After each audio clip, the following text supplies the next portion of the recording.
Hey guys, so this is another video for the history revision. Sorry I haven't been able to make many recently, but I am back and I will be trying to post as much as I can this week, as the Gemini test for the Wjec exam board is on Monday.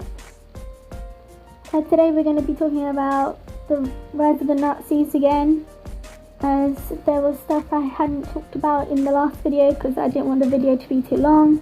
Let's start. The Enabling Act.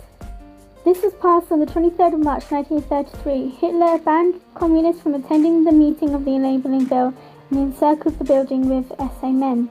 Absentees were counted as present and therefore in favour of the proposed bill. Hitler promised the Catholic Centre Party that if they helped him pass the bill, he would protect them. The bill was passed by 444 votes in favour to 84 against. This marked the end of the Weimar Constitution. The Enabling Act became the foundation of the Third Reich, and it helped Hitler establish his dictatorship.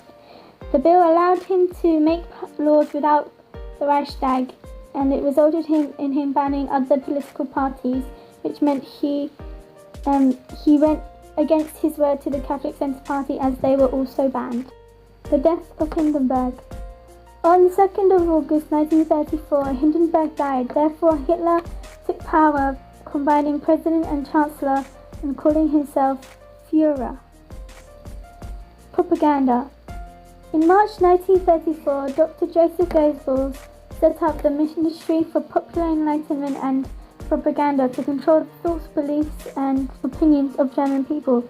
This included cinema, where all films were pro-Nazi and had to be shown to Goebbels before going into production.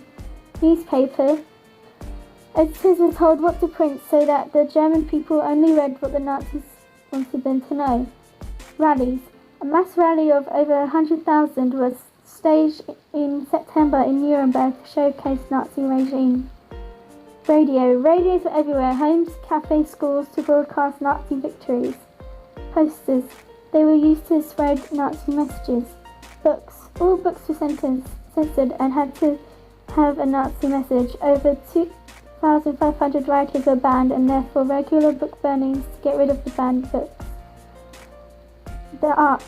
Music, painting, sculpture, the theatre and architecture had to portray the Nazi interpretation of German life. The Olympics. Hitler was reluctant on hosting the Olympics. However, once convinced it was a good produce of propaganda, he was very keen. The Weimar Republic had a stadium already built, but Hitler built a bigger one to emphasize power. Terror. Hitler had an army named the SA in 1920 and had a private bodyguard called the SS in 1925. The SA were important in Hitler's rise to power. This is because during the elections they would threaten people to vote for the Nazis and would beat up anyone who voted against them. However, in 1934, Hitler started seeing the SA as a threat, because the SA leader, Ernst Röhm, wanted more government interference in the running of the country. Therefore, on 30th June 1934, he used the SS to carry out a purge against the SA. This is known as the Night of the Long Knives. Over 400 enemies of state were arrested and shot by the SS, including Röhm, von Schleicher and Bavarian Chief Minister von Kahr. The SA were replaced by the SS, whose leader was Heinrich Himmler.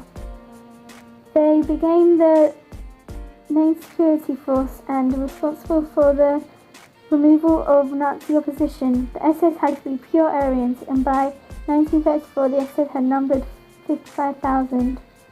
The Gestapo was a secret police set up by Goering in 1933, and in 1936 they came under the control of the SS and were given to Reinhard Heydrich.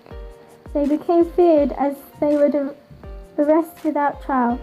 By 1939, 160,000 were under arrest for political crimes.